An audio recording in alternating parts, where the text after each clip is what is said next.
नमस्कार दोस्तों, मैं जितेंद्र गुप्ता। आप देख रहे हैं स्टार सिटी न्यूज़। मैं इस वक्त मौजूद हूँ छतरपुर विधानसभा के सैदुल्ला जाब वार्ड में। हमारे साथ नॉमिनेटेड काउंसलर त्रिलोकदीप जी। आपका सर स्वागत है। मेरा सर आपसे सवाल है पहला कि दिल्ली में जो उपचुनाव गए हैं अभी 5 सीटों में, आम आदमी पार्टी 4 सीटें जीत हो गई हैं, तो आने वाला समय सर कैसा रहेगा? 22 में चुनाव है, 1 साल रह गए, तो क्या तैयारियाँ चल रही हैं आम आदमी पार्टी की ओर से? सबसे पहले तो मैं आपको स्टार सिटी के सभी दर्शकों को नमस्कार बोलना चाहूँगा जी। बाकी जो अभी रिज़ल्ट आपने देखा है, इलेक्शन बाई इलेक्शन जो हुए हैं, उसमें से आम आदमी पार्टी की जो सीधी लड़ाई है एमसीडी में, वो बीजेपी से है। और बीजेपी यहाँ 0 रही है, आम आदमी की 4 सीट आई हैं। तो लोगों ने बीजेपी को एक तरह से नकार दिया है एमसीडी में, क्योंकि 15 साल होने को हो रहे हैं और 15 साल से एमसीडी जो संभाल रही है वो बीजेपी है। और बीजेपी में कहीं ना कहीं भ्रष्टाचार जो है वो इतना ज़्यादा अंदर लोगों के आ चुका है कि वो एमसीडी को एक तरह से एमसीडी को भ्रष्ट मान चुके हैं, चाहे उसमें अधिकारी हो चाहे उसमें नेता हो। एमसीडी में आज की डेट में जो भी कोई कहता है कि एमसीडी सबसे ज़्यादा भ्रष्ट है। और लास्ट इलेक्शन में भी आपने देखा होगा कि जो सभी जो पार्षद थे बीजेपी के, सबके टिकट काटे थे।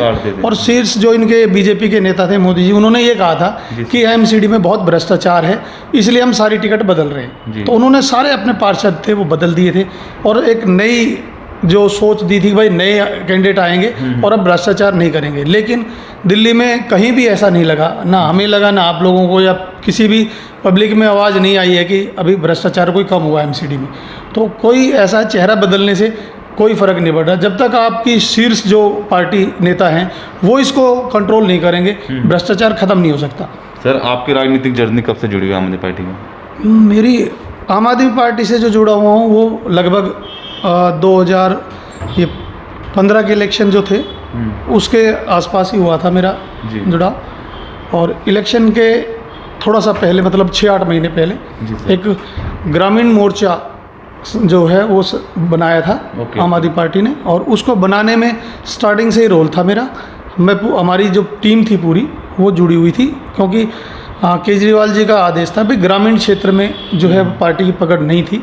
तो उनको ग्रामीण उसमें काम कराना था और लोगों को जोड़ना था। तो एक ग्रामीण मोर्चे का गठन हुआ था, मैं उसमें उपाध्यक्ष था। तो उसमें पार्टी के लिए काम किया और काम करके रिजल्ट बहुत अच्छा आया। अब वो जो उस टाइम प्रचार था और जो भी मिला जुला था, या केजरीवाल जी का था, आम आदमी का था, कि सीटें जो 67 सीटें मिली, तो बहुत अच्छा दिल्ली की जनता ने सहयोग दिया। उसमें ग्रामीण जो क्षेत्र था काफ़ी अच्छा वोट मिला। अच्छा, जानते त्रिलोक जी, आपका लोगों में किस प्रकार का जनसंपर्क है? जब ये लॉकडाउन भी लगा 23 मार्च को शुरुआती दौर में, उस समय से आपकी क्या सेवाएं रही सर? नहीं, उस समय से जैसे लॉकडाउन हुआ है तब से ही, या उससे पहले भी देखो जनसंपर्क तो लोग हमारे पूरा गांव देहात है, ये वार्ड पूरा, इसमें गांव आते हैं सारे, तो पुराना जुड़ाव है सबसे। और जिस टाइम ये लॉकडाउन हुआ तो छोटी छोटी खाने से लेके और दवाइयों की पता नहीं बहुत सारी प्रॉब्लम थी। पैसे नहीं है लोगों के पास, सैनिटाइजर नहीं है, वो एमसीडी से भी कराना हो या दिल्ली सरकार से कराना हो, तो बहुत सारी ऐसी चीज़ें थी, उसमें मदद की है। जो राशन था दिल्ली सरकार से बटा है वो भी हमने बंटवाया। साथ में स्कूलों में खाना बंटता था दोनों टाइम, तो उसमें जितना जो टाइम दे सकते थे वो टाइम दिया, लोगों के बीच में रहे, उनकी जो समस्या हो सकती थी वो दूर करी, जो फ़ोन से हुआ फ़ोन से करी, तो उसमें जुड़ा हुआ है। विधायक जी कैसा रोल है? 6 साल बेमिसाल हो चुके हैं करतार सिंह जी को। क्षेत्रीय विधायक जी का रोल बहुत बढ़िया है, वो पूरा प्रयास कर रहे हैं। जो हमारे यहाँ जो प्रॉब्लम है सबसे ज़्यादा वो पानी और सीवर की है। Okay sir. अब इतने साल के बाद भी यहाँ सीवर चालू नहीं हुआ था, अभी काम चल रहा है। लगभग फ्रीडम फाइटर एक काफ़ी बड़ी कॉलोनी हमारे यहाँ, तो इसमें पूरा काम उनके सहयोग से वो ख़त्म हो चुका है। अब इसमें सीवर चालू हो जाएगा, लगभग 2 महीने के अंदर कंप्लीट हो जाएगा। अंदर सारा सीवर डल चुका है, रोड बन चुकी हैं। तो ये होने के बाद गांव का स्टार्ट करा दिया है। अब गांव का जो सीवर है वो भी लगभग 2 से 2.5 महीने के अंदर पूरा हो जाएगा। तो इस सीवर आने के बाद हमारे यहाँ मेरे ख्याल से गंदगी एक तरह से वो 80% ख़त्म हो जाएगी। जो नालियाँ ब्लॉकेज है वो सारी, वो सब खत्म हो जाएगा। सर, आपके वार्ड में कॉलोनियाँ भी हैं, गाँव भी लगते हैं। यहाँ के जो निगम पार्षद है संजय ठाकुर जी, उनका कैसा रोल है? 4 साल बीत चुके हैं उनको आज। देखो, हम तो अभी इस चीज़ को कह ही नहीं रहे, लोगों को सबको पता चल चुका है कि निगम पार्षद नहीं है, ये लेंटर पार्षद है। हर सिर्फ बिल्डिंग कहीं बन रही है उस पर आपको ये खड़ा दिख जाएगा, उसकी कंप्लेंट दिख जाएगी, चाहे वो ग्रीन पार्क जोन में करता हो चाहे सदन में करता हो। सिर्फ बिल्डिंग की कंप्लेंट इसकी ज़्यादातर होती है, और वो भी सिर्फ इसलिए कि वहाँ से कुछ ये अनऑथराइज जो उगाही लेता है वो ले सके।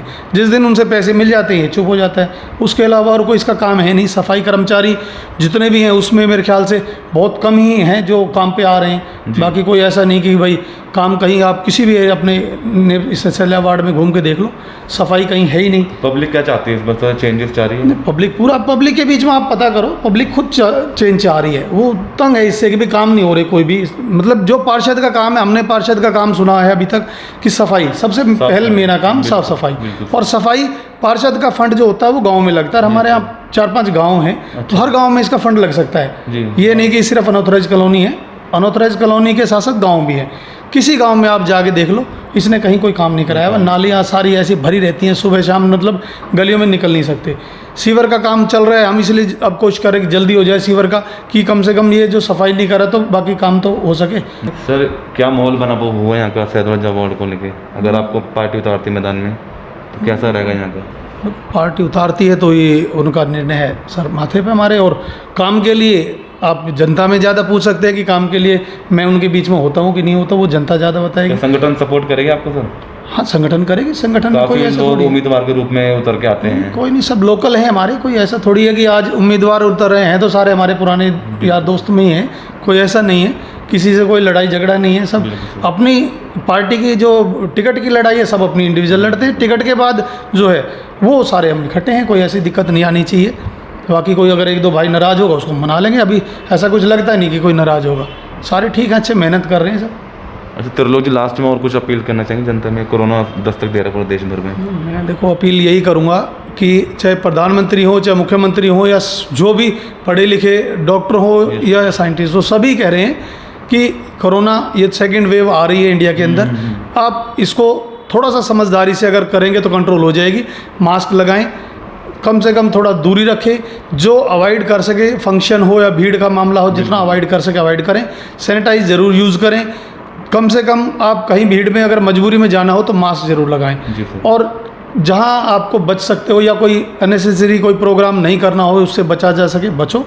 और अपने आसपास भी सफाई रखें। कोशिश करें कि जहाँ कोई मास्क नहीं लगा रहा हो उसको आप बोल के मास्क लगवाएं।